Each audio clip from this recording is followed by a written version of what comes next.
회계사님, 이번 세제 개편안 뉴스는 온통 부동산 이야기뿐이던데요. 정작 장사하시는 분들, 법인 대표님들이 챙겨야 할 건 따로 있다면서요? 안녕하세요. 공인회계사 오세영입니다. 최근에 7월 말 부동산뿐만 아니라 세제 개편안이 나왔는데 여러 가지 신경 써야 될 분들이 좀 있더라고요. 그러다 보니까 저희도 급하게 또 클라이언트 미팅을 동두천과 포천 의정부로 가는 사이에 급하게 PD님과 팀장님을 소집해서 촬영을 하게 됐습니다. 예, PD님이 말씀하신 것처럼 그 언론 헤드라인은 온통 종부세와 양도세의 세제 개편안에 쏠려 있는데 사실 사업하시는 분들은 통장에 당장 숫자로 찍히는 항목들을 더 신경 쓰셔야 될 것 같은 느낌이 들었거든요. 그래서 오늘은 그 중에서 딱 4가지만 짚어드리도록 하겠습니다. 다만 시작 전에 한 가지 분명히 말씀드릴 게 있는데요. 이건 아직 국회를 통과한 법이 아니라 정부가 발표한 개편안입니다. 정부에서도 이 개편안을 가지고 대중들의 심리나 어떤 반응들을 좀 보고 9월 3일 이전에 국회에 제출될 예정이고 심의 과정에서 이 부분은 바뀔 수 있습니다. 그 부분을 좀 염두에 두시고 오늘 4가지 팁 짚어드리는 부분을 보시면 좋을 것 같습니다. 예, 첫 번째는 신용카드 매출 부가가치세 혜택이 좀 줄어드는 건데요. 신용카드 매출에 대한 부가가치세 세액공제에 관련된 부분입니다. 카드로 매출을 발생하시는 경우가 많이 있는데요. 일반 사업자분들은 부가세 신고할 때 일정 비율에 따라서 공제해주는 제도가 있었습니다. 근데 이게 약간 축소되었습니다. 현재는 한시적 우대공제로 공제율이 1.3%로 적용을 하고 연간 1,000만 원에 대해서 적용하고 있는데 개편안은 이거를 0.1%를 줄였습니다. 그래서 1.2%로 적용을 하고 한도도 1,000만 원에서 500만 원으로 줄이는 대신 적용 기한을 2029년으로 연장하는 내용입니다. 잠깐만요. 한도가 1,000만 원에서 500만 원이면 절반이잖아요. 예, 한도만 놓고 보면 정확히 절반입니다. 그래서 이번 개편안에서는 세수를 최대한 늘리고자 하는 대표적인 항목으로 종부세 조정과 나란히 이 카드 공제 개선이 언급되고 있습니다. 왜냐하면 지금까지는 계속 이게 연장이 돼서 일반 사업체분들이 1,000만 원까지 혜택을 볼 수 있었는데 그 혜택이 반으로 줄어든 거죠. 그럼 모든 사장님이 다 500만 원씩 손해를 보는 건가요? 음, 아니요, 그거는 아닙니다. 많은 분들이 오해를 하시는 부분이 있는데 1,000만 원에서 500만 원으로 줄었다는 거는 한도이지 세금이 인상되었다는 뜻은 아닙니다. 그래서 공제받을 금액이 그만큼 차감된다는 걸로 보시면 될 것 같습니다. 공제율이 대략 1.2%로 한다고 하면 카드 매출이 대략 4억 원이 되어야 됩니다. 500만 원 채우면서 4억 원이 되었기 때문에 그 아래 규모라면은 한도 축소보다는 공제율 0.1% 인하 이 영향을 크게 받을 수 있을 것 같습니다. 아, 그렇다면은 규모가 좀 있는 가게면은 타격이 크겠네요. 예, PD님도 이제 서당계 3년이면 풍어를 읊는다고 점점 실력이 일취월장 하시는 것 같은데 정확합니다.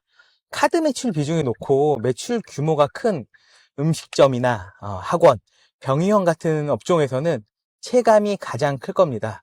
왜냐하면 소비자들 분들은 일반적으로 신용카드를 긁고 결제하는 경우가 많기 때문에 이 혜택을 그분들이 많이 보셨는데 이제는 그 혜택이 좀 줄어드는 거죠. 반대로 B2B 거래를 통해서 사업자 간 거래가 대부분이면은 세금 계산서 위주를 발급하시기 때문에 사실 영향은 거의 없다고 볼 수 있습니다. 적용 시기도 중요합니다. 2027년 1월 1일 이후 공급하는 부분부터 적용될 예정이라 26년 매출까지는 기본 우대공제가 그대로 갑니다. 계속 나쁜 소식만 나오는데 반가운 소식도 있나요? 네, 있습니다. 그 접대비, 기업 업무 추진비라고도 하죠. 지금은 건당 3만 원을 넘으면 반드시 카드 매출 전표나 세금 계산서 같은 적격 증빙을 갖춰야지 비용으로 인정됩니다. 다만 이번에는 그 세제 개편안에 따르면은 기준이 5만 원으로 올라가고 경조금도 20만 원에서 30만 원으로 올라갑니다. 결혼식이나 장례식장에서 사업주분들이 20만 원으로 많이 하셨는데요. 그 금액이 조금 올라갈 것 같습니다. 이 세제 개편안으로 인해서. 네. 10만 원 기준은 진짜 오래된 것 같은데요. 그렇죠. 물가를 생각하면 사실 현실과 동떨어져 있습니다. 그 개편 이후도 거래 현실 반영이라고 명시되어 있습니다. 둘이서 밥을 먹어도 서울의 웬만한 데서는 3만 원이 넘기 때문에 어떻게 보면은 그 소비자들 혹은 사업자분들의 편의를 좀 봐준 개선안이라고 볼 수 있을 것 같습니다. 그럼 이제 5만 원까지는 영수증 없이 그냥 써도 되는 거네요. 많은 사업자분들이 저한테도 전화를 주셔서 문의 주셨는데 그거는 조금 위험한 해석일 수 있습니다.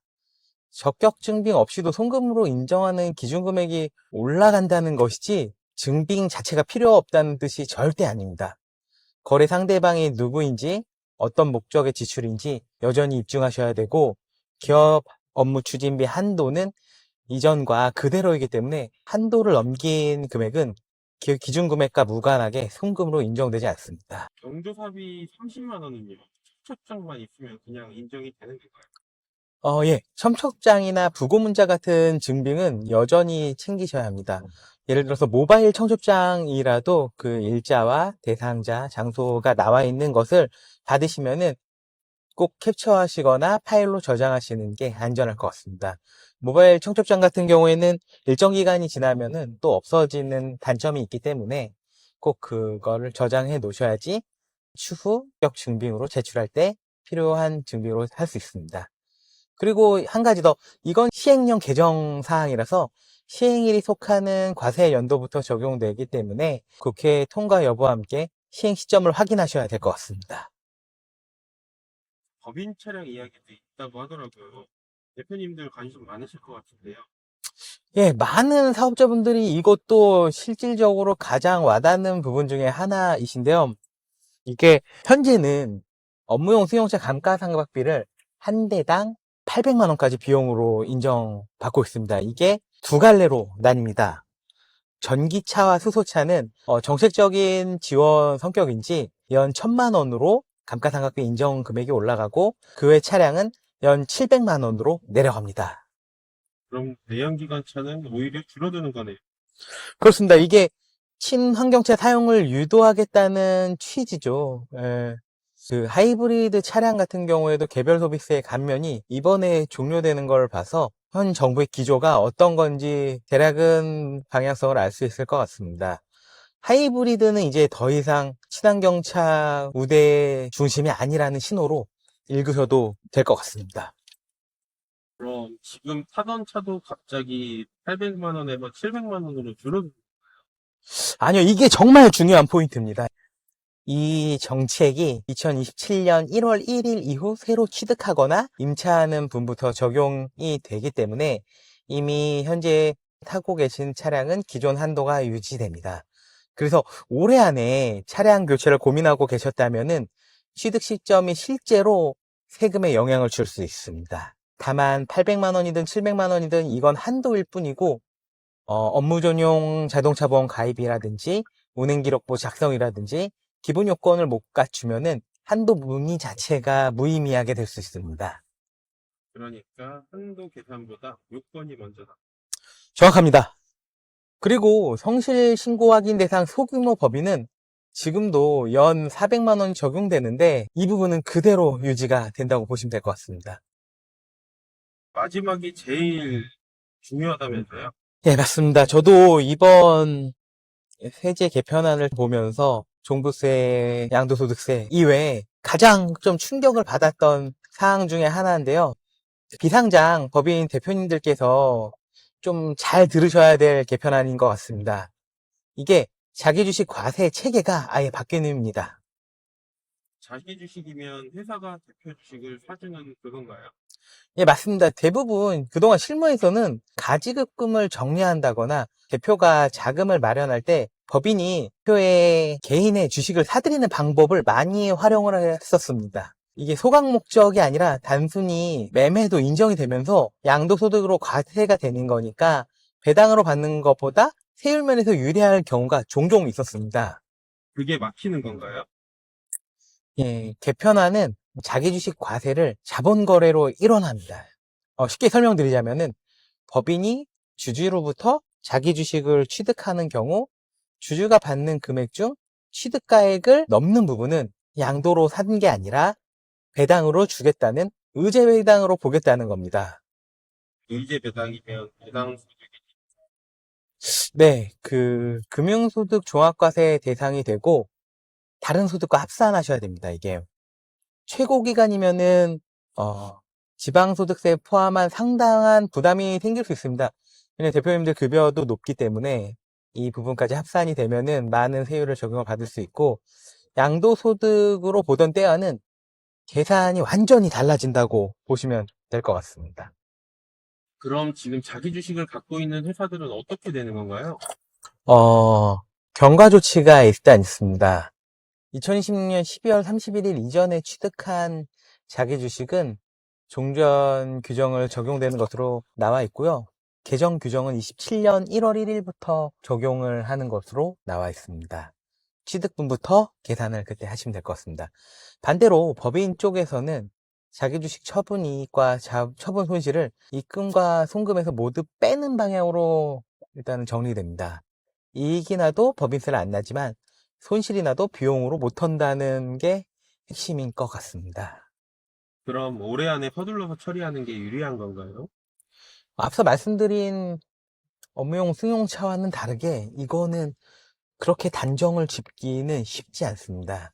자기 주식 취득이라는 것 자체가 단순히 세금의 문제만이 아니라 어떻게 보면은 상법상 배당 가능 이익에 대한 한도도 지켜야 하고 주주에게 균등한 기회를 주는 절차도 밟아야 합니다.